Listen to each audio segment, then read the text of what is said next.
ক্রমেই চাপ বাড়ছে অভিষেক বন্দ্যোপাধ্যায়ের। ব্যাক টু ব্যাক 3 দিন পর জেরা। ইডি ও সিআইডি স্ক্যানারে তৃণমূল সাংসদ। মাটি চুরি ও আমফানের ত্রাণ দুর্নীতিতেও এবার নাম জড়ালো তৃণমূল নেতার। তার বিরুদ্ধে বিষ্ণুপুর থানায় জোড়া এফআইআর দায়ের। বিজেপি নেতা অভিজিৎ দাস ওরফে ববির অভিযোগের প্রেক্ষিতে ডিজাস্টার ম্যানেজমেন্ট অ্যাক্টে মামলা রুজু করে শুরু হয়েছে তদন্ত।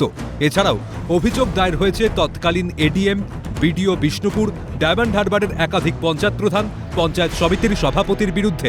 অভিযোগ এদের অঙ্গুলি হেলনেই আমফানের ত্রাণ নিয়ে বিশাল অঙ্কের দুর্নীতি হয়েছে। মেট্রোর কারশেডের পেছনে প্রায় 163 বিঘা জমি থেকে অবৈধভাবে মাটি কেটে বিক্রি করে দিয়েছে ভাইপো বাহিনী। প্রতিবাদের কোনো ভাষা ছিল না। বারবার আমি কমপ্লেন করেছিলাম, কিন্তু কোনো অ্যাকশন নেয়নি। এডিএমএলআর ডিপার্টমেন্ট, ডিএমএ পক্ষ থেকে বিএলআর গুলো সবাই মুখ বুঝেছিল।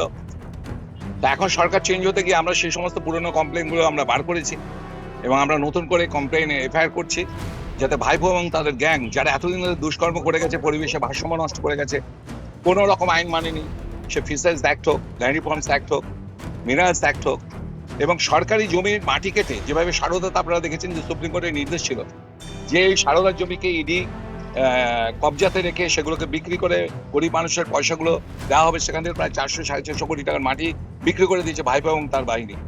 ঠিক একই রকমভাবে মেট্রো রেল, সেই মেট্রো রেলের কারশেড যেখানে রয়েছে, সেই কারশেডের পেছনের জায়গা থেকে, এই হচ্ছে মেট্রো রেলের কারশেড, তার কারশেডের শেষ এখান থেকে পুরো জমিটা পুরো কেটে ওরা বিক্রি করে দিয়েছে প্রায় হচ্ছে 163 বিঘা। কালীতলা আশুতি থানায় ডায়মন্ড হারবারের সাংসদের বিরুদ্ধে প্রায় 300 কোটি টাকার মাটি চুরির অভিযোগ দায়ের হয়েছে বলে খবর পুলিশ সূত্রে। ওয়াটার প্রিভেনশন এবং কন্ট্রোল পলিউশন অ্যাক্টে মামলা রুজু। সব মিলিয়ে নিজের গড়েই আইনি গেরোয় তৃণমূল নেতা। বলা বাহুল্য, অভিষেকের কুকীর্তির যেন শেষ নেই। ক্রমেই আইনি জটিলতায় জড়িয়ে পড়ছেন। বিধায়কদের সইজাল, নিয়োগ দুর্নীতি থেকে ভোট প্রচারে উস্কানিমূলক ভাষণের অভিযোগে পরপর কয়েকদিন সিআইডি ও ইডির জেরার মুখে পড়তে হয়েছে সাংসদকে। শুধু তাই না, কয়লা পাচার কাণ্ডের পাশাপাশি বেআইনিভাবে কোটি কোটি টাকার মাটি চুরির অভিযোগেও তার নাম জড়িয়েছে।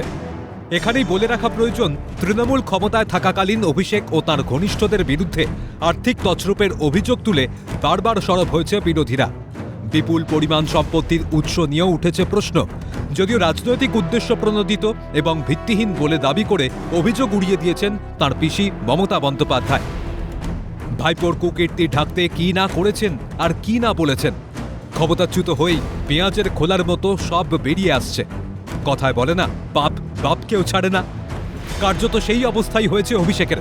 কটাক্ষ করে দিলীপ ঘোষ বলেন, মাথা উঁচু করেই এবার জেলে যাবে। माथा ऊंचा करके ही जेल में जाएंगे, होना भी चाहिए ना। सबको बता के जाएं कि हमने हजारों करोड़ घपला किया है और इसीलिए जेल जा रहे हैं। हाँ, हिम्मत के साथ जाएं। দুর্নীতিগ্রস্তদের প্রত্যেকের খাতা খুলবে, মমতা বন্দ্যোপাধ্যায় হোক বা অভিষেক বন্দ্যোপাধ্যায়, কাউকে রেয়াত নয়। হুঁশিয়ারি পুর নগরোন্নয়ন মন্ত্রী অগ্নিমিত্রা পালের। এটা তো আমাদের ইডি, সিবিআই বা যারা তদন্ত করছে তাদের ব্যাপার, কিন্তু এটা জানতে হবে যে আমাদের বাংলার মানুষ আমাদেরকে কেন এনেছে।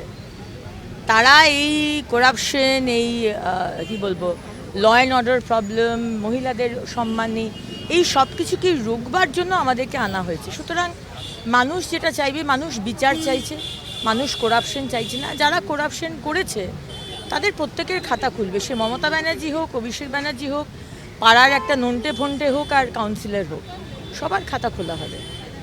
আইনি মারপ্যাচে অভিষেক বন্দ্যোপাধ্যায়ের রাজনৈতিক কেরিয়ার শেষ বলছেন সমালোচকরা। শুধু তাই না, বারবার তাকে বলতে শোনা গিয়েছে, আমি মাথা নত করার ছেলে নই।